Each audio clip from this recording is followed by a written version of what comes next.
Nós vamos falar agora sobre os desafios deste importante setor, representando as possibilidades de seu crescimento, o desenvolvimento tecnológico e as melhorias para os usuários. De acordo com a visão das principais companhias aéreas, nós teremos este último debate do nosso Aviação em Debate. Para este painel, os senhores poderão fazer as perguntas na ficha que se encontra em suas sacolas e entregar para as recepcionistas durante o painel. Ao final, o moderador irá dirigir as perguntas aos painelistas antes de encerrar o evento. E é com muita honra que convido os representantes das empresas aéreas associadas à ABA para subir ao palco. Primeiramente, gostaria de convidar aqui o nosso presidente, Eduardo Samovics, da ABAR. Ele que vai fazer aqui a moderação deste painel. Também chamamos o senhor Tarcísio Gargione, da Avianca, a quem eu peço uma salva de palmas.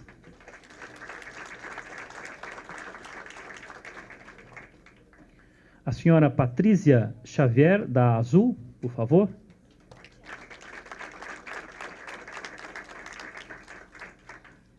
O senhor Alberto Fagerman, da Gol.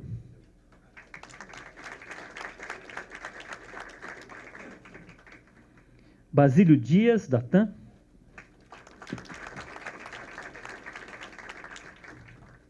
Todos aqui conosco para este último painel. Pediria que todos tomem assento, por favor.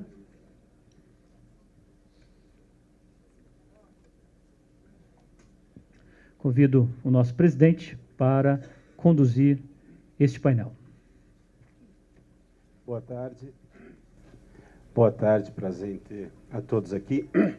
E acho que, ao abrir essa mesa, é necessário uma explicação. Nossa ideia original, nossa proposta original, era fazer essa conclusão com os nossos CEOs. Agora, uma sucessão de agendas bastante complicadas surgidas ao longo da última semana fez com que nós fôssemos fazendo uma reflexão para mudar essa mesa e instalar aqui o grupo responsável, em nome das empresas aéreas, em conduzir todos os nossos debates que dizem respeito ao executivo, ao legislativo e à pauta regulatória. Esses 4 colegas que estão aqui comigo compõem o que nós chamamos de Comitê de Relações Institucionais da ABAR. A Patrícia é diretora de Relações Institucionais da Azul, Basílio ocupa a mesma função na TAM. O Tarcísio é o vice-presidente comercial e de marketing da Avianca e cumpre esse papel na empresa. O Fagerman é o vice-presidente de Relações Institucionais da Gol. Esse grupo reúne-se junto comigo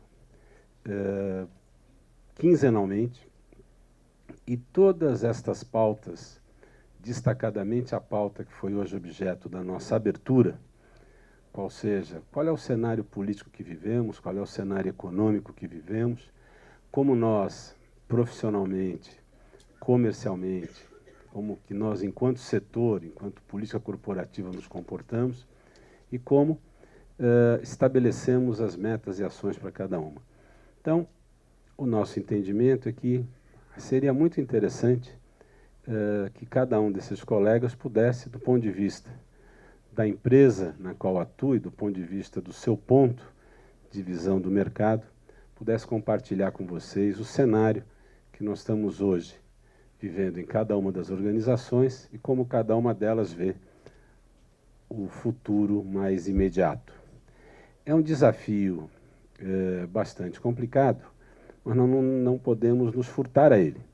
Embora vocês acabaram de ver aqui o Carlos Monforte, que é um dos jornalistas que cobre política e economia mais renomados do país, colocar que ele mesmo tem mais perguntas do que respostas, né?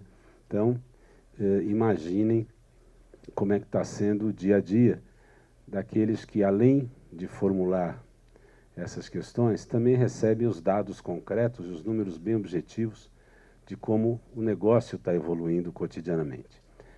A ideia aqui é cada um usar a palavra aproximadamente 10 minutos, depois eu vou fazer um fechamento, e aí nós, enfim, vamos partir para o encerramento do processo. Eu queria, por uma questão de gentileza, abrir ordem alfabética, não mais gentileza, né? Não porque o V viria antes, mas por uma questão de gentileza, abrir dando a palavra à Patrícia, que é a diretora de Relações Institucionais da Azul Linhas Aéreas. Boa tarde a todos, senhoras e senhores presentes. Boa tarde ao Edu, presidente da ABEAR. Obrigada pelo evento. Eu estou super gripada, peço desculpas pela minha voz, mas é o que sobrou aos demais colegas. Boa tarde. Deixa eu só falar Azul em números hoje. A Azul hoje é a companhia aérea com o maior número de destinos servidos no país. Nós temos 105 destinos. Nós temos 145 aeronaves na nossa frota, entre ATRs, Embraer e Airbus. Temos mais de 10 mil funcionários e 900 voos diários. 1/3 hoje das decolagens do país são da Azul. E não temos ainda 10 anos de existência, assim como o presidente da ANAC falou, somos também uma empresa nova, igual à agência. Nós temos cerca de 7 anos, vamos completar esse ano. 2014 foi especialmente importante para nós, porque iniciamos nossas rotas internacionais e começamos a operação em Congonhas, que foi também um marco muito importante.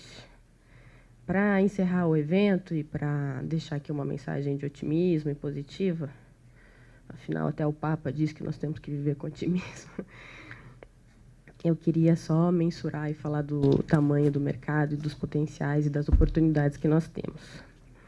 Hoje nós somos 202 milhões de habitantes no Brasil e nós transportamos no último ano 110 milhões de passageiros, sendo que desses 96 só para o mercado doméstico. Traçando um paralelo com os Estados Unidos, só em questão de potencial e tamanho, Estados Unidos são 320 milhões de habitantes e no último ano ele transportou cerca de 600 milhões, ou seja, quase o dobro e nós quase que a metade. Então, os desafios são grandes, mas também eu acho que tem muita oportunidade. Existe espaço para todo mundo. O foco, então, eu acho que deve ser aumentar o tamanho do bolo, fazer com que cada vez mais brasileiros tenham acesso a esse modal de transporte, assim até como foi falado no painel do início da tarde, que mais CPFs consigam voar. A aviação é vetor de desenvolvimento socioeconômico. Eu acho que isso o governo brasileiro também já entendeu e adotou como bandeira. Apesar de tudo, então, né, nós crescemos no ano passado 6%, nos últimos 10 anos o setor cresceu 3 vezes o PIB. O cenário hoje é de crise, por óbvio. Nós somos uma empresa de mão de obra intensiva. Essas questões de lei do aeronauta e o benefício da folha de pagamento nos afetam diretamente. Somos uma indústria de tecnologia intensiva. E nós temos as nossas complexidades, principalmente na questão da compatibilização e do ajuste dos ciclos, do ciclo econômico e do nosso ciclo de estratégia de planejamento. Os tempos, às vezes, parecem incompatíveis. A gente tem que, por exemplo, fazer aquisição e planejamento de frota para os próximos 5 anos, num cenário de retração da economia, arrefecimento de demanda, alta do dólar e o aumento dos custos operacionais. O PDAR, então, o Programa de Desenvolvimento de Aviação Regional, ele é muito importante. A melhoria da infraestrutura, seja através das concessões, dos investimentos do governo e da remodelagem da infraero também é um fator muito importante para o nosso futuro.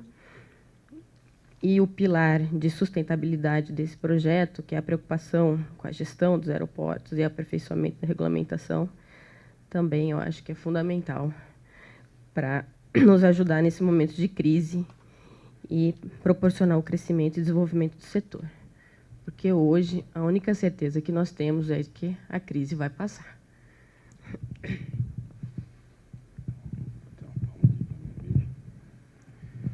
Muito obrigado. Eu gostaria de ouvir, então, agora o Tarcísio Cargione, representando a Avianca. Boa tarde a todos. Fim do dia.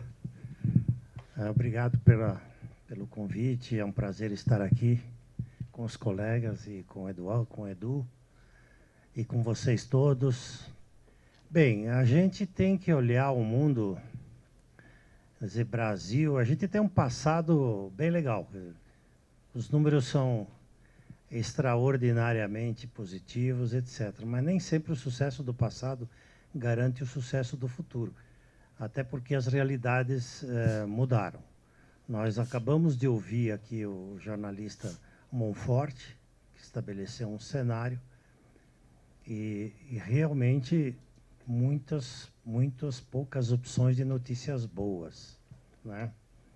E nós não podemos fugir muito da realidade em que nós, como setor aéreo, estamos inseridos. Nós fazemos parte do setor econômico, nós somos resultante deste setor econômico, nós temos 2/3 das pessoas que viajam no Brasil, viajam a trabalho, portanto, mercado corporativo que sustenta esses 2/3, e se houver não, com a retração econômica, obviamente, nós certamente teremos uma redução das viagens. Um pouco mais agravado até pela redução do orçamento do setor público, que com um orçamento menor vai viajar menos e ele é uma parte importante dessas viagens corporativas. Por outro lado, você tem o outro terço que viaja a lazer ou por motivos particulares, que de alguma maneira com essa situação de incerteza ou até de medo, faz com que as pessoas reduzam as suas viagens também. Então, do ponto de vista de 2015, nós não temos nenhum cenário da aviação comercial brasileira em céu de brigadeiro. Nós temos muitas nuvens. E nós trabalhamos com produto perecível. Também não é fácil a gente reduzir a velocidade. É diferente de uma geladeira que, se você não vende hoje, você pode vender amanhã, semana que vem, etc. O nosso não é assim. O nosso, nós temos que decolar. Fechou a porta, aquele produto, aquele assento morreu. Então, e nós temos que decolar, porque nós temos compromissos, porque nós temos uma demanda dentro deste avião que assumiu aquele compromisso, e não importa muito quantas pessoas estão dentro do avião, até porque se nós não voarmos, nós perdemos o slot. Então, tem uma série então, o produto é extremamente perecível. E, por outro lado, a gente tem também uma pressão de custos muito evidentes. Câmbio, 60% do nosso custo está em cima do câmbio. Inflação, começamos o ano com 6, até abaixo de 6, já estamos 2 meses depois já com previsão de 8. E tem economistas e alguns analistas até já falando em número maior que 8. Então, você tem mais uma pressão de custos. À medida que você reduz a demanda, também você tem um custo maior para quem voa, porque você tem menos pessoas pagando aquele voo. Então, o cenário de custos é de pressão e o cenário de demanda é de muita incerteza. Temos que ser bastante criativos e até pacientes para que nós possamos passar este ano aí de 2015 e sobreviver. Obviamente, eu acho que nenhuma companhia aérea, estou falando pela Avianca, mas com certeza as outras também, não haverá nenhuma redução ou nenhum risco no que afeta a segurança de voo, a credibilidade das companhias. Quatro companhias estão muito bem, estão sólidas, mas do ponto de vista de mercado, é um mercado de cenário bastante obscuro. Nós, da Avianca, nós vamos terminar o ano de 2015 com a mesma frota que nós começamos o ano. Ou seja, a frota lá em 31 de dezembro será na mesma quantidade que estava no dia 1º de janeiro. Nós apenas vamos substituir, nós vamos desativar os Fokkers, são 8, por razões econômicas, puramente econômicas. Até julho, agosto, eles deixarão de voar. E nós vamos, a partir desta semana, já estamos recebendo 8 aviões novos que irão substituir os que sairão. São aviões, é investimento importante para nosso tamanho de empresa. Para uma empresa de 40 aviões, você renovar 8 representa 20%. Obviamente, são aviões um pouco maiores, com outras características, mas é um planejamento que já estava feito, um investimento que já estava planejado e que era impossível fazer qualquer redução nesse sentido, até porque nós precisamos substituir os outros aviões. Do ponto de vista de geração de emprego, nós vamos manter uma certa estabilidade, porque nós vamos trocar aviões 8x8, então nós não vamos, né? Mas certamente nós vamos ter que buscar algum ganho de produtividade para compensar esta pressão de custos, né? É difícil prever o crescimento do mercado. Nós tivemos um janeiro e fevereiro com um crescimento muito bom, positivo, janeiro 9%, fevereiro 4%, mas este crescimento de janeiro e fevereiro certamente não acontecerá agora em março. Esta demanda de janeiro e fevereiro foi fruto de uma venda feita, era basicamente lazer, feita em outubro, em setembro, enfim, no último trimestre do ano passado, mas a verdade, a hora da verdade mesmo, nós vamos começar a sentir agora em março. Nós temos números, não são catastróficos, evidentemente, eu não quero aqui não mostrar nenhuma situação apocalíptica, né? Nós vamos sobreviver, eu concordo com a nossa colega aqui, a crise vai passar, o problema é quando vai passar, né? Se nós vamos ter fôlego para atravessar esse momento e sobreviver lá na frente, passar por essa turbulência, usando aí a nossa linguagem, e sair lá na frente com tranquilidade para poder depois ter uma esperança melhor. Mas agora, o mês de março, nós vamos ter os números bastante diferentes do que nós tivemos aí no janeiro e fevereiro.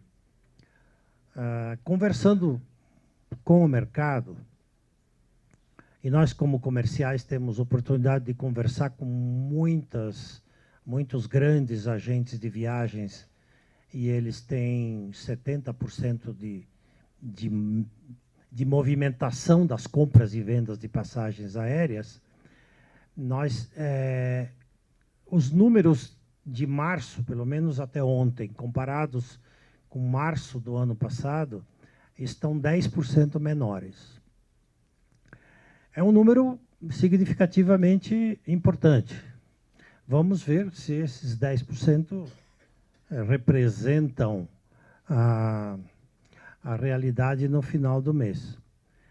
É um termômetro interessante. Outro termômetro que a gente tem, e este sim, é muito direto e muito imediato em relação à atividade econômica, é o movimento da carga aérea, né?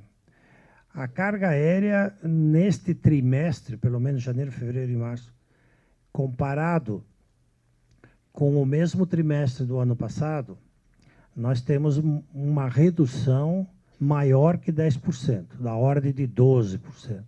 Então, é outro sinalizador da atividade econômica refletindo no transporte aéreo. E são cargas, a carga é diretamente proporcional à atividade econômica. Ela se reduz, a movimentação das cargas se reduzem, a atividade econômica, quando está acelerada, a movimentação também se acelera. Então, temos este cenário de muita incerteza, poucas notícias boas.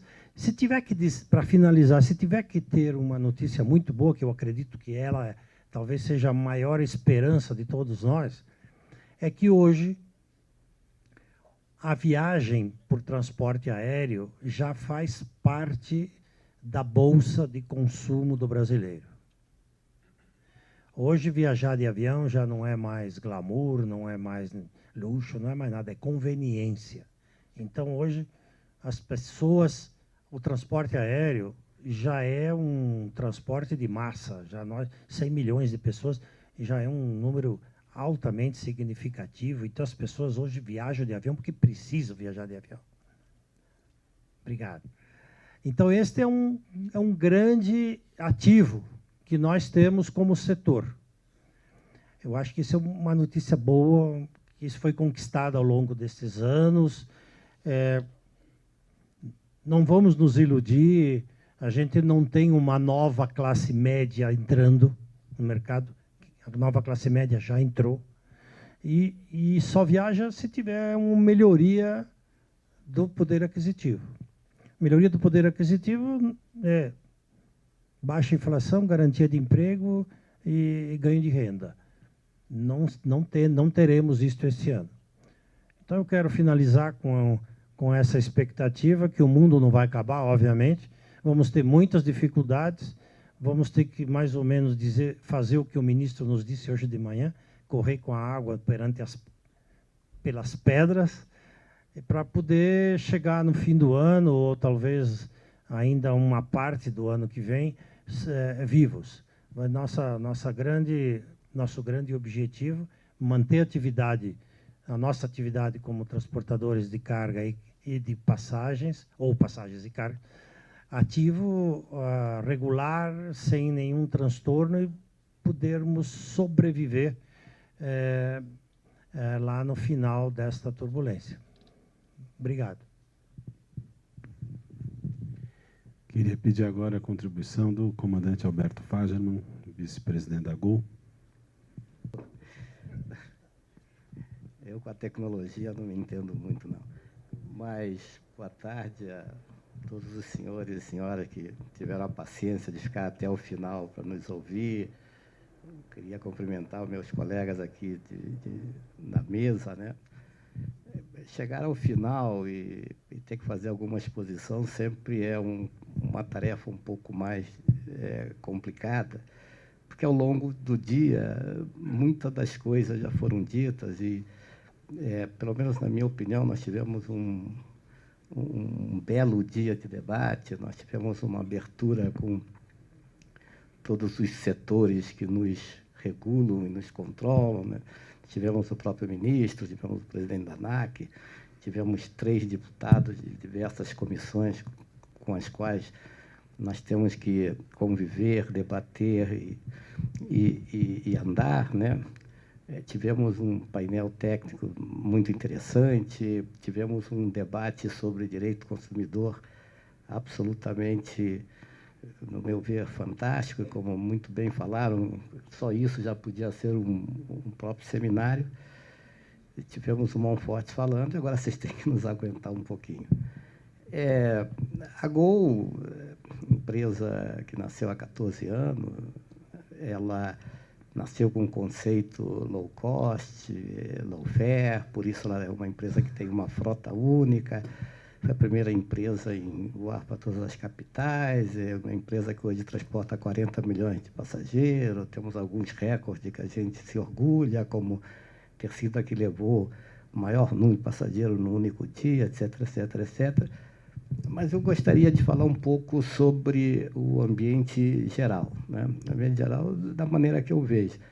E do ambiente geral, não somente do ano de 2015, né? O ano de 2015, na minha visão, é um ano de ajuste, né? Todo ajuste traz algum sacrifício, né? Se você tem que gastar menos e arrecadar mais, isso certamente vai trazer alguma dor para todos nós. Mas se a gente tiver a convicção, como eu tenho, que essas medidas farão com que o Brasil, a partir de determinado momento, eu acredito que isso seja já no final desse ano, o ano de 2016, as coisas devem naturalmente voltar ao que era sempre. Então, eu acho que a gente não deve ser muito pessimista em ficar muito focado no que eu chamo de curto prazo e olhar se isso que está sendo feito é alguma coisa que vai nos levar outra vez ao caminho que o Brasil merece, que é o caminho do crescimento sustentável. Dito isto, né, eu vejo assim, os desafios da aviação, não especificamente para 2015, eu dividiria em 4 grandes grupos, né? Um são o que eu chamo de fatores externos, né? Eu gosto de brincar. Se você, no começo do ano, né, você pedia aos economistas mais renomados que eles façam previsão de 4 coisinhas, né? Qual será o PIB, qual será a inflação, qual será o câmbio e qual será o valor do combustível no final do ano. E por que esses 4? Porque alguns deles afetam a demanda e os outros afetam o custo. Provavelmente, nenhum deles vai acertar e a gente vai esquecer no final do ano de cobrar eles no começo, né? E o que tem a ver isso com o que eu estou falando? Aqui já comentaram, né? Uma empresa aérea, entre o dia que escolhe um avião e o dia que esse avião deixa de ser produtivo, varia de 12 a 15 anos. Então, durante 12 e 15 anos, nós temos que, todos os anos, acertar todos esses valores. O colega aqui, Cartizo, também falou, a aviação tem algumas particularidades. Tecnicamente, custos fixos, custos variáveis, mas são todos custos fixos. A aviação, uma vez que começa a funcionar, você não pode parar, né? Você não pode dar férias coletivas. Não pode dizer, bom, agora não tem passageiro, eu não vou voar em março, né? Então, você vai ter que voar o tempo todo. E a flexibilidade que você pode ter em aumentar ou diminuir a sua demanda é muito pouca. E você diminuir a oferta, você diminuir a tua oferta tem um custo muito alto, porque justamente a quantidade de voo que você consegue produzir com seus ativos é que faz com que a empresa seja eficiente. Então, eu digo assim, um dos fatores de risco, não somente para 2015, mas 2015 particularmente será um ano difícil, é a previsibilidade. E é interessante que as pessoas dizem, o dólar está alto, o dólar está baixo. É mais perigoso que o patamar onde o dólar está é a imprevisibilidade dele, né? As empresas, acho que todas elas têm mais ou menos o mesmo perfil, a gente começa a vender com 300 dias antes. Eu começo a vender 300 dias antes, eu precifico 300 dias antes, e eu não sei o que vai acontecer nos 300 dias seguintes, né? Então, e só passando, porque muita gente deve estar pensando, mas espera aí, ele não está falando que combustível caiu a metade do preço que estava há 3, 4, 5 meses atrás, que, por sinal, ninguém poderia prever que o combustível cairia a 50%, o preço do petróleo, não o combustível. No Brasil, o combustível, que varia de empresa para empresa, mas em todas elas está em torno de 40% de todos os nossos custos, ele tem uma referência ao preço do combustível no Golfo do México e ao dólar. Então, aqui, o valor do combustível, 70, 75, 80, varia, desse combustível é produzido no próprio Brasil. Então, quando o preço do combustível caiu lá fora, do petróleo, desculpa, caiu lá fora, que foi muito bom para nós, a subida do dólar quase que tirou totalmente esse efeito. Então, no Brasil, o preço do combustível usado na aviação, que é o QAV, não teve esse benefício que teve no resto do mundo. Só para deixar. Um outro grupo de fatores que eu acho que nos afeta bastante, estou vendo aqui o nosso amigo Catanã, é a parte da regulação e a parte que também faz parte da regulação, estou falando regulação da Autoridade Aeronáutica, a regulação do direito do consumidor. E por que eu estou falando isso, né?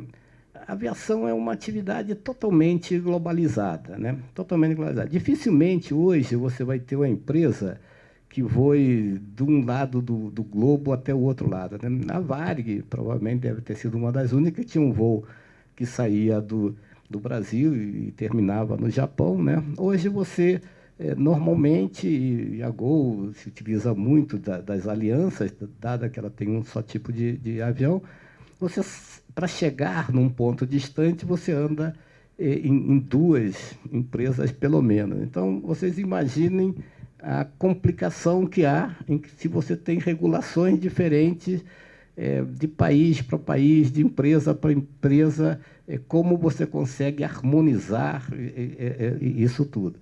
E é engraçado, porque às vezes você diz, não, mas no país tal faz assim, no país tal faz assado, mas a soberania.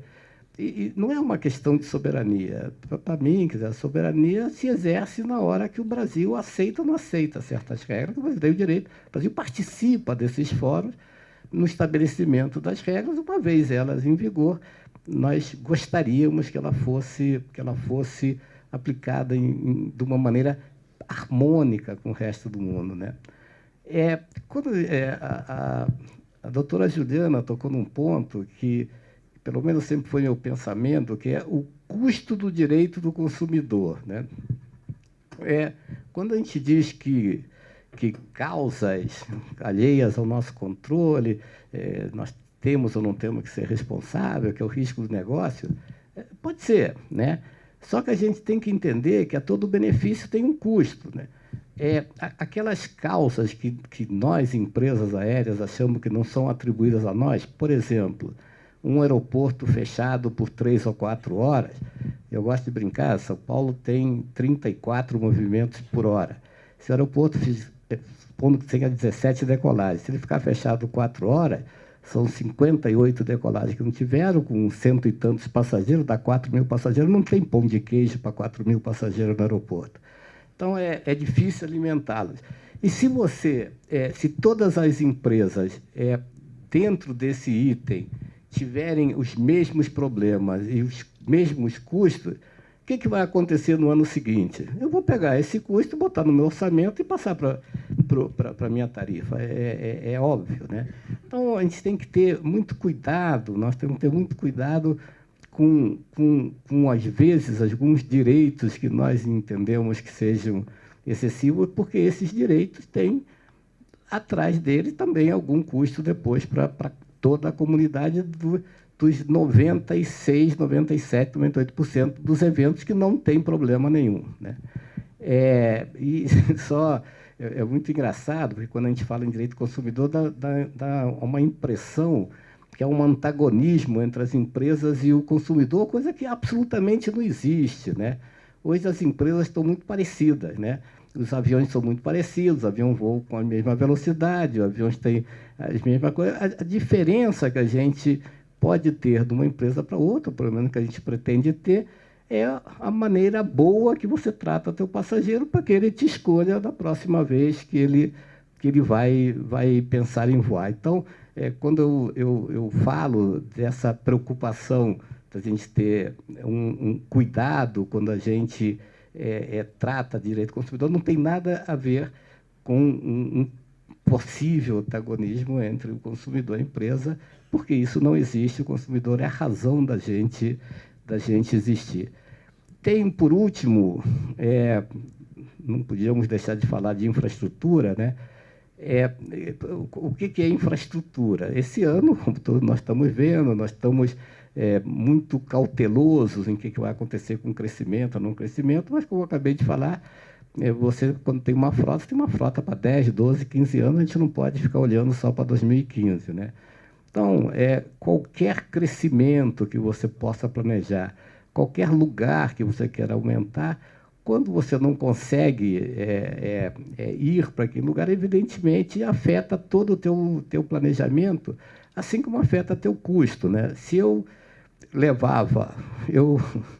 voei ponte aérea dos Eletras, né? E muita gente fala, pô, na época do Eletra a gente fazia ponte aérea em 1 hora, agora com jato faz em 1h10, né? Às vezes a gente tem a tendência de achar que 1h10 é 10% mais. Não, 1h10 são 70 minutos. 70 minutos em relação a 60 são quase 14% a mais, né? Isso é custo, né? Porque eu tenho a mesma receita e tenho um custo maior para fazer a mesma coisa. Sem contar que se eu, há tempos atrás, voava com um avião 9, 10 voos por dia, hoje eu vou voar 7, 8 voos por dia, o que também aumenta o custo. Então, a infraestrutura é uma coisa que tem que estar sempre no nosso radar para pode ser um gargalo do nosso crescimento. Nós tivemos uma política de concessão de aeroportos, nós temos alguns colegas aqui que são desses aeroportos concedidos, e aqui não há uma discussão entre aeroportos que eram concedidos, não eram concedidos, mas nós estamos achando que há uma preocupação evidente de melhorar essa infraestrutura e nós estamos sentindo que essa infraestrutura está melhorando. E, para finalizar, finalizar com óbvio, mas às vezes o óbvio tem que ser falado, né? É uma conscientização de todos os setores da sociedade da importância do transporte aéreo, né? A gente tem que ver o transporte aéreo. Não estou falando de estratégico ou não estratégico, não estou falando que o transporte aéreo é alguma coisa que traz desenvolvimento, né? Existem estudos de tudo que é instituto, né, que demonstra que a conectividade, a ligação, a possibilidade de se chegar a lugares faz com que o desenvolvimento chegue junto. Então, isso era o que eu tinha para dizer. Obrigado. Passar a palavra ao Coronel Basílio Dias, representante da TAM. Ele pediu para usar o púlpito ali, se dá para ligar a projeção, ele tem... Primeiramente, deixa eu dar meu boa tarde a todos os presentes, e aqui meus companheiros já puderam falar alguma coisa, e agradecer essa presença. Eu confesso a vocês que eu estava achando que ia ficar mais vazio, mas eu agradeço a presença de todos, e eu digo sempre que a aviação ela deixa um bichinho na veia da gente terrível, né? Eu tenho a oportunidade aqui de ver companheiros antigos abertos, não do tempo do Eletra, um pouquinho mais para cá, mas eu tenho companheiros bastante antigos aqui. Ao Eduardo, meus parabéns pelo dia de hoje, fantástico. Eu acho que isso é que é importante para a gente dentro da aviação, a gente poder participar e estar sempre debatendo a aviação. Bom, e por último, a pessoa que fala por último é sempre o mais difícil, né? Porque parece até que eu vou repetir tudo que já falaram aqui. E sabendo disso, porque a minha empresa é com T, ela fica sempre para a última a falar, eu tentei modificar um pouquinho só o que eu vou falar, mas na realidade não podemos fugir muito do que foi explanado aqui por todos. E quando eu recebi a incumbência, e aqui também me permitam trazer uma palavra da Cláudia Sender, a nossa presidente, o Eduardo já comentou da impossibilidade. Quando eu recebi a incumbência de estar aqui para a gente poder falar um pouquinho da TAM para vocês, como é que nós estamos vendo esse cenário 2015, eu peguei o objetivo e achei interessante, porque a primeira parte do objetivo ele fala apresentar as possibilidades de crescimento do setor aéreo nacional no ano de 2015. Pelo que nós vimos aqui, já todos falaram, é um pouquinho difícil a gente falar em crescimento, né? Mas nós vamos mostrar pela TAM quais são as nossas perspectivas, como é que nós estamos tratando isso e quais são os nossos objetivos. Por favor.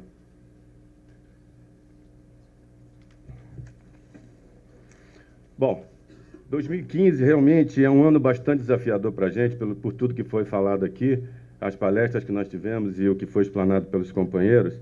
Nós temos alguns cenários de uma retração na demanda que assim nós estamos enxergando. E esse cenário se prende, como foi falado, pela alta da inflação, né? Esse cenário que é apresentado para a gente é um cenário hoje que a gente pode considerar bastante pessimista para esse ano de 2015. O resultado fraco de 2014, que vem se somar a esse cenário que nós estamos esperando para 2015 também. E nós temos os dois grandes vilões que é considerado pela gente na empresa, que é a alta do dólar. A alta do dólar, porque o dólar, a nossa empresa, como toda a parte da aviação, ela é muito escravizada e ela tem uma grande parte do seu custo dolarizada. Então, a alta do dólar, ela machuca bastante a gente, ela dá uma, como se diz assim, ela dá um impacto muito grande dentro da empresa. E a TAM, por exemplo, como nós temos vários voos internacionais, nós sentimos também que existe uma redução no número de passageiros de voo internacional em função do aumento do dólar.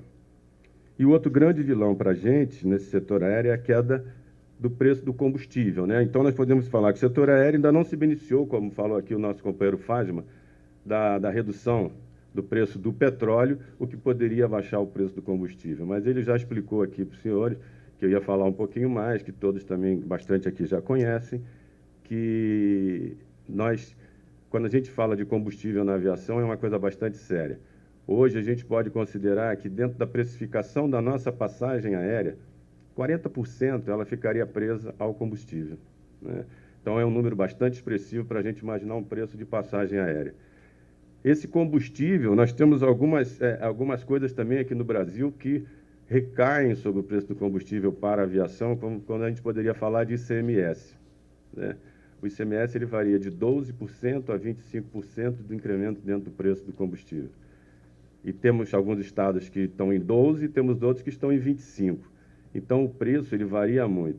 Às vezes nos perguntam, eu acredito até que o Eduardo Naviar também deve ser questionado quanto a isso, por que um preço de uma passagem de quem sai de Guarulhos para a Argentina é mais barata do que quem sai de Guarulhos para Brasília, por exemplo.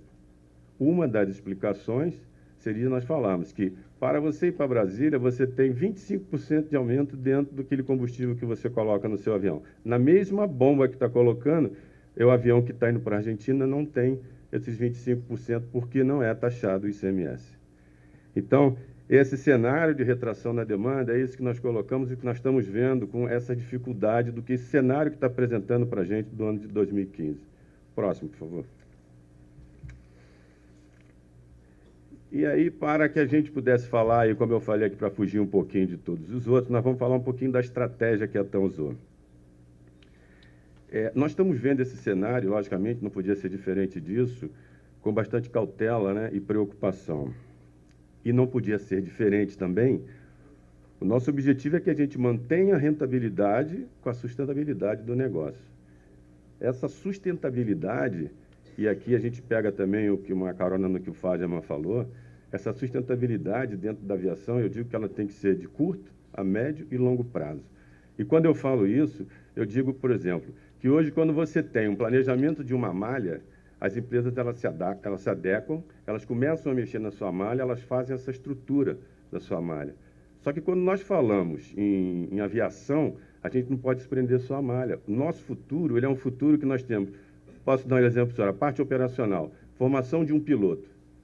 A formação de um piloto, eu não consigo pegar um piloto no mercado e colocar para voar.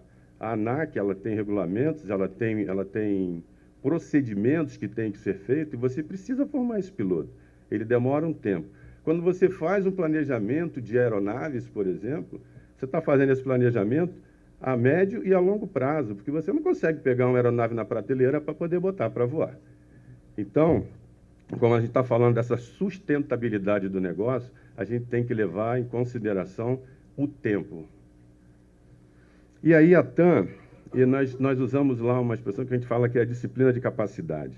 Essa disciplina de capacidade, logicamente, a gente vem buscar a eficiência operacional com a flexibilidade do nosso planejamento de escala, né?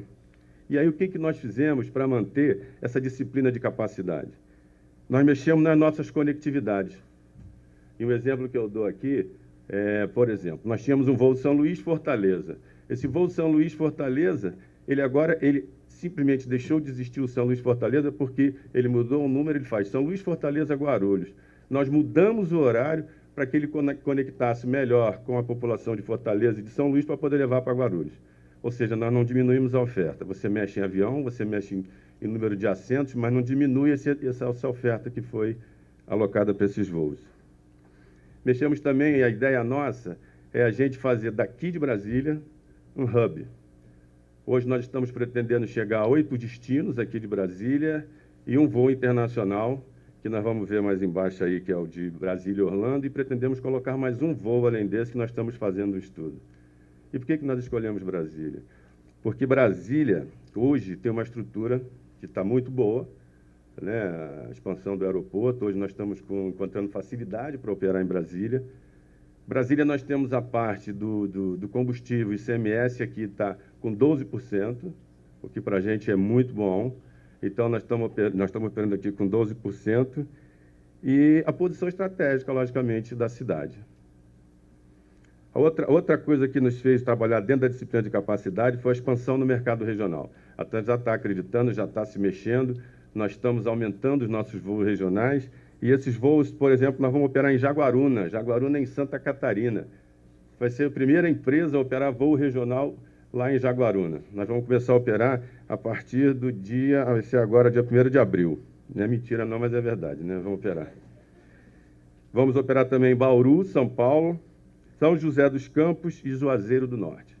São os locais que já estão definidos, que nós já estamos trabalhando para ver se a gente começa no meio do ano a operar esses locais. E, logicamente, estudo para outros locais.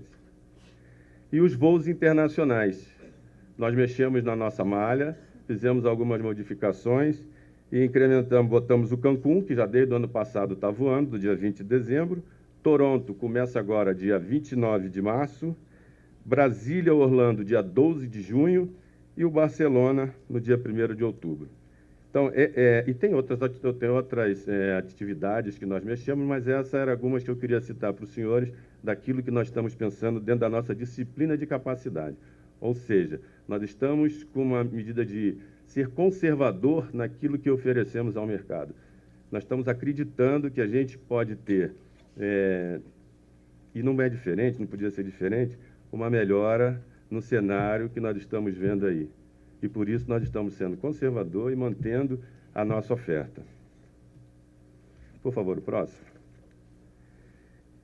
Bom, quanto ao load factor, é porque foi publicado já e todo mundo viu, nós melhoramos a taxa de ocupação dos nossos voos, tanto domésticos quanto internacionais. E esses são os números. Em fevereiro agora, nós tínhamos 82,6, uma alta de 0,8 pontos percentuais sobre fevereiro de 2014.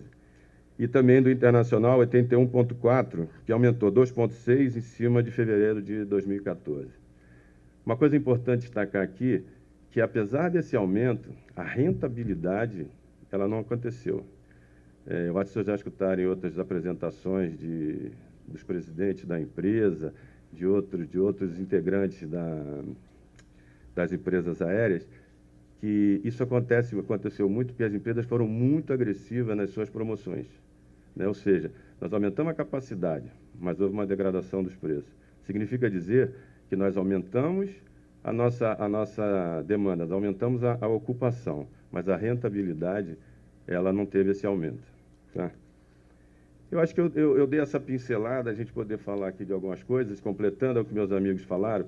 O importante, e que aí eu traria as palavras da Cláudia Sender aqui mais uma vez, que ela destaca sempre que o grupo TAM e o grupo LATAM, a empresa aérea TAM, né, com o seu grupo LATAM, ele acredita seriamente de que esse cenário vai passar. Eu não sei o período, que eu queria até poder responder ao Tarcísio quando vai passar e quando vai melhorar esse cenário que nós estamos vivendo. Mas a gente acredita piamente de que nós vamos passar e vamos conseguir sair do outro lado do túnel de maneira brilhante. Por isso ela continua investindo, por isso ela está trabalhando de uma maneira conservadora para se manter no mercado com a sua frota. Estamos renovando a nossa frota, estamos investindo em equipamento, final do ano estamos recebendo aí o 350 para começar a voar, estamos investindo em tecnologias. Então eu acho que a TAM está investindo e está acreditando. É desafiador, mas nós vamos tentar e estamos acreditando. Muito obrigado a todos.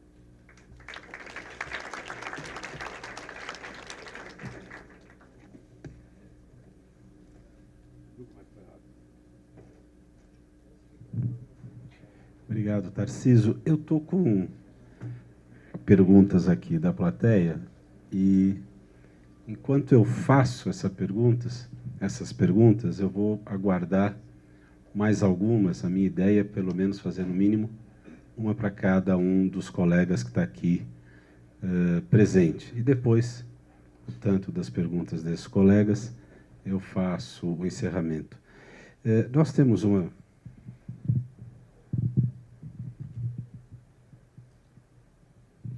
Nós temos uma pergunta para a Patrícia, basicamente perguntando o seguinte: quais são as perspectivas da Azul no que diz respeito ao estado do Rio Grande do Sul? Ou seja, como é que você avalia o processo da Azul no estado do Rio Grande do Sul, principalmente nas cidades que vão para além da grande Porto Alegre? Enfim, não só para o Rio Grande do Sul, mas para todo o país, a Azul ela tem um plano de crescimento bem agressivo, graças ao PDAR. A gente teve a aprovação do programa no Congresso no último dia do ano passado, 19 de dezembro, e em janeiro a presidenta sancionou, transformou em lei. Então, graças a esse ambiente que o governo brasileiro tem proporcionado e que irá regulamentar em breve, a gente tem muita esperança disso, a gente tem um programa de crescimento e é lógico que o gargalo hoje principal é a situação dos aeroportos, né? Onde tem infraestrutura, a gente começa a operar logo, onde não tem, a gente vai tentando acomodar, mas, enfim, é um programa que abrange o país inteiro, e para o Rio Grande do Sul, por estar mais pronto, por ter já essa infraestrutura mais pronta, a gente tem também esse programa mais avançado. A gente esteve, inclusive, com uma bancada do Congresso em reunião com o ministro da SAC, e lá no Rio Grande do Sul, no estado, a gente vê até uma competição entre as próprias cidades de quem vai ficar pronta primeiro, que muito nos alegra, é um ambiente muito saudável, mas, por óbvio, a gente tenta manter um racional de ter, pelo menos, uma operação entre um aeroporto e outro de, no mínimo, 100 quilômetros. Não faz muito sentido a gente operar ali muito próximo uma da outra, porque, senão, nós mesmos estamos matando a nossa própria demanda. Então, desde que haja esse racional de, pelo menos, 100 quilômetros de distância entre uma cidade e outra, a gente vê que no Rio Grande do Sul tem grande potencial. E até mesmo dos que já operam hoje, de melhoria de frequência e até de incremento da aeronave. A partir do momento, lá no Rio Grande do Sul, em específico, a gente tem muito problema com meteorologia, né? Então, o que a gente também tem tentado explicitar é que a gente precisa de aeroportos com instrumentação, para a operação com instrumentação. Então, a partir do momento que tiver esse gargalo vencido, nós estamos prontos.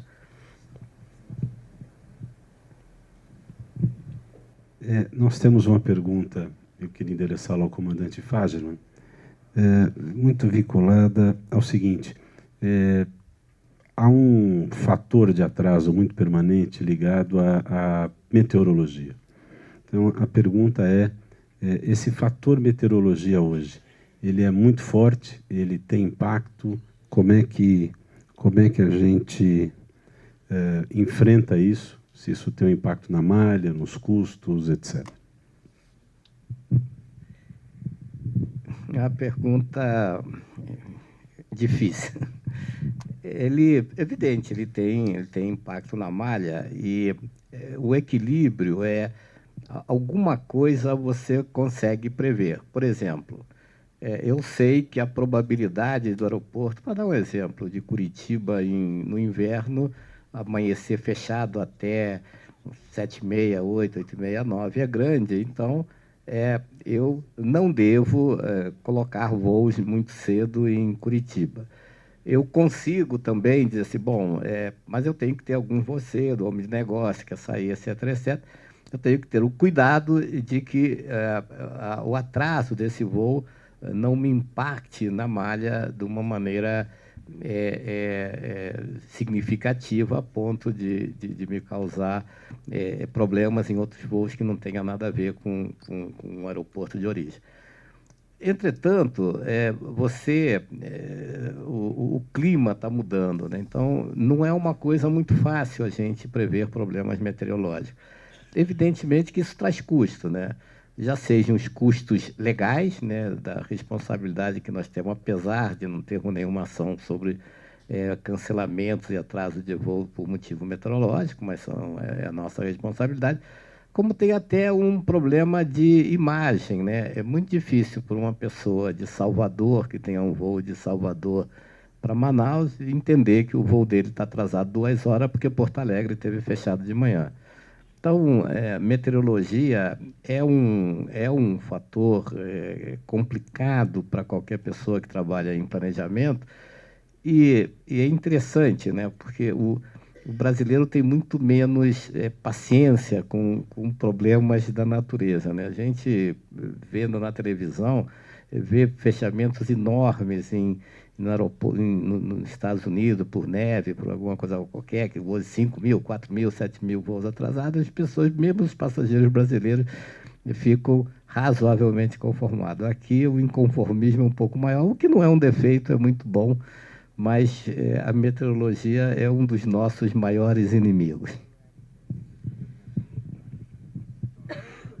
Pergunta colocada aqui ao Tarcísio é um pouco assim, você colocou aqui que a Avianca termina esse ano com o mesmo número de aviões que começou. Qual é a diferença? Essa afirmação tem alguma diferença em relação aos números de início e final de ano em termos de volume de aviões dos anos anteriores? Faltou esclarecer, é verdade. Nos últimos 4 anos, a Avianca vem crescendo em taxas muito aceleradas. Na verdade, a empresa quadruplicou de tamanho nos últimos 4 anos. Então, nós tivemos 2012, por exemplo, nós crescemos 80%. 2013, 35%. O ano passado, crescemos 25%. Então, este ano, 2015, mesmo mantendo a mesma quantidade de aviões, nós vamos crescer em oferta de assentos mais ou menos 15%. Por que eu falo mais ou menos? Depende um pouco da entrada do avião, embora ele esteja planejado, né? A programação de substituição, nós vamos tirar um avião de 100 lugares e vamos colocar um avião de 162 lugares no seu lugar. E, obviamente, por ser um avião novo, a nossa intenção é que ele voe um pouco mais de horas do que o avião velho. Então, você tem mais assentos voando mais, e por isso dá essa diferença. É um desafio. Um mercado que a gente olha com crescimento totalmente incerto, até próximo de zero, nós vamos crescer 15% a nossa oferta, embora ela seja pequena, não afeta muito o mercado, mas para nós é um desafio poder manter o nosso load factor, que é o maior da indústria nos últimos anos, e é fator fundamental que a gente mantenha essa ocupação alta para manter o nosso equilíbrio e poder pagar as contas. Não sei se com isso eu deixo claro a possível dúvida. Coronel Basílio, a pergunta que nos chegou aqui está muito vinculada a essa expressão disciplina de oferta, ou seja, o que significa capacidade, perdão. O que significa isso em relação ao cenário que vem agora e, principalmente, quer dizer, como que a TAM vê alguns mercados em que ainda não está atuando, ao sul, ao norte, regionalmente? Paulo. Pode falar em pé, né? Bom, a disciplina de capacidade, eu não sei, então, já vi que eu não consegui me explicar muito bem, mas resumindo para os senhores é o seguinte. Eu falei aqui que nós estamos numa visão muito conservadora. Essa visão conservadora é para que a gente não diminua a nossa oferta, porque, como eu falei também, a gente acredita no mercado, a gente acredita que isso vai passar e que a gente vai continuar. Nós estamos fazendo o seguinte, esses exemplos que eu dei aqui de disciplina de capacidade para que a gente não mexa na nossa oferta, é um dos exemplos que a gente faz. Lógico que o exercício da empresa é muito grande, para que a gente tenha outros vertentes, outros parâmetros, para que a gente possa manter essa nossa capacidade. E nós chamamos de disciplina de capacidade exatamente isso. Nós temos que fazer esse exercício diariamente, nós acompanhamos a nossa malha diariamente para que a gente tenha a flexibilidade da malha com a rentabilidade. A gente tem que ter a eficiência operacional ligada à rentabilidade. Então, essa disciplina de capacidade que nós fazemos na nossa empresa é exatamente isso. Acredito que as outras também façam, mas nós temos alguns parâmetros, cada empresa com seu parâmetro. Esse é o nosso objetivo. Nós não mexermos em oferta. A gente continuar com a oferta para que a gente possa, mudando esse cenário, a gente investir muito forte nisso. Eu também falei aqui dos nossos aviões. Nós estamos investindo em aviões novos, aviões com uma capacidade maior, porque nós estamos acreditando que a gente vai poder crescer mais lá na frente, passando esse cenário. Tá. Quanto, Eduardo, a outra é o que nós estamos... Pensando em expansão, eventualmente, na cidade, como você mencionou, 4 cidades regionais? Tá, não, é a parte de aviação regional. Existe um estudo, a TAM vem fazendo esse estudo, essas 4 cidades foram aquelas que nós sentimos uma necessidade maior da cidade, para que a gente pudesse entrar. Mas a TAM está estudando e continua estudando muito, em função até do plano de aviação regional que o governo está apresentando, e a TAM vai entrar em mais cidades. Agora, hoje aqui eu não poderia falar para os senhores, não é porque eu estaria escondendo, é porque realmente nós não temos definido quais seriam essas cidades que nós iríamos atuar. Mas, com certeza, nós vamos aumentar esse número de cidades nossas para a aviação regional. Obrigado. Bom, senhores, eu tenho mais algumas questões aqui, mas nós somos, ao mesmo tempo, respeitadores daqueles que nos fazem demandas e, ao mesmo tempo, rigorosos cumpridores de horário. Tá certo? Nós temos, inclusive, vários colegas aqui já com voos marcados a partir da nossa agenda de 5 horas. Então, primeiro, quero comunicar aos profissionais, hoje aqui alguns de imprensa, inclusive, que nos fizeram perguntas, todas elas serão respondidas, aqueles que as formularam, quer seja pelas pessoas a quem forem endereçadas, quer seja por nós aqui da BEAR.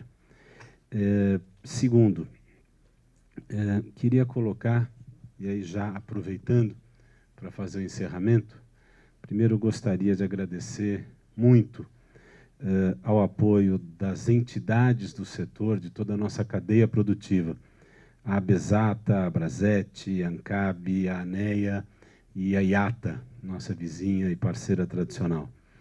Queria agradecer o apoio promocional que nós tivemos da mídia do setor, a Aerobusiness, a Avião Review.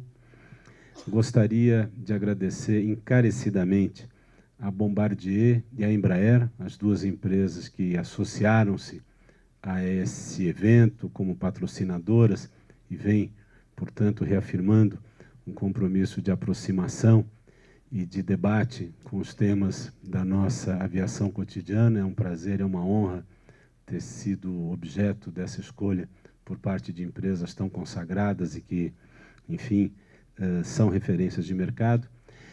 E, por fim, gostaria de dizer que foi um dia extremamente produtivo.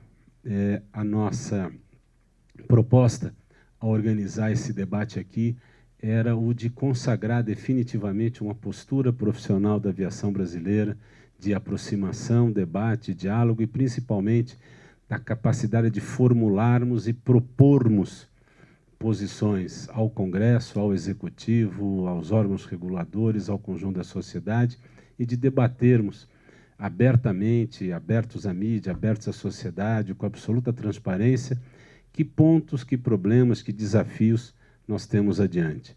Nós estamos vivendo um momento, como foi dito ao longo de todo o dia aqui, por diversos dos colegas que participaram desta mesa, um momento onde a única palavra que é comum a todos é um momento de indefinição.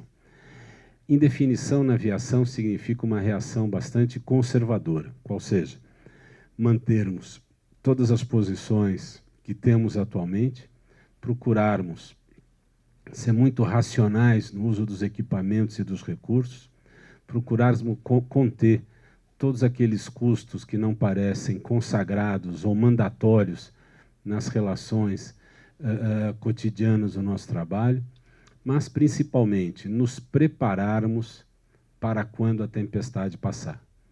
Tá certo? Nós somos todos empresas e profissionais que, até pelo nosso próprio negócio, somos comprometidos a acreditar no futuro. Nós vendemos passagens com 1 ano de antecedência e definimos o preço com 1 ano de antecedência. Nós compramos aviões que serão entregues em 3, 5, 8 anos e já saímos pagando.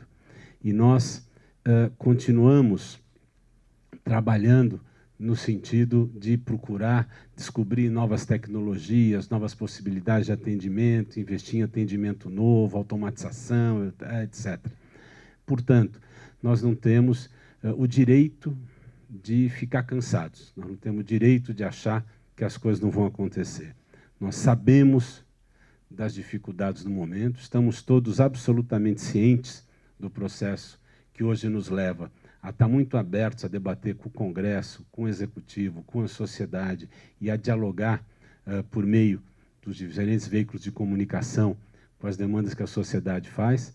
Temos muita responsabilidade para encarar esse futuro, sabemos das dificuldades econômicas colocadas no momento e, como disse o Monforte aqui, de suas traduções políticas e como vão ter que encarar isso, mas estamos absolutamente preparados ou preparando-nos no que diz respeito a alguns pontos da nossa cadeia produtiva para este momento agora bastante delicado, mas fundamentalmente para a hora que a tempestade passar, como passaram todas as que nos atingiram enquanto país, enquanto nação, enquanto cidadãos, ao longo do último meio século, como bem descrito aqui na palestra do Monforte, que nos antecedeu.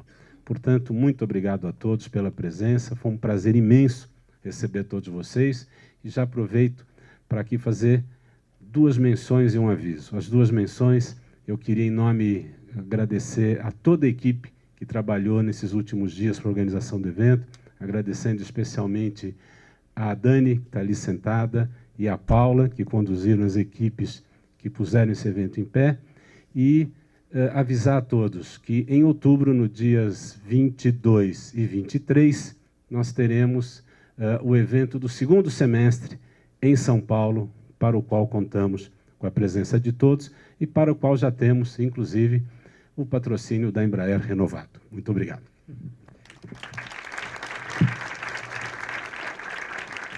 Senhoras e senhores, com muito orgulho encerramos o dia de hoje. Quero agradecer aqui em nome da Beara a presença de todos. Convidamos agora a todos para participarem de um café que está servido no lounge. Tenham todos uma ótima noite.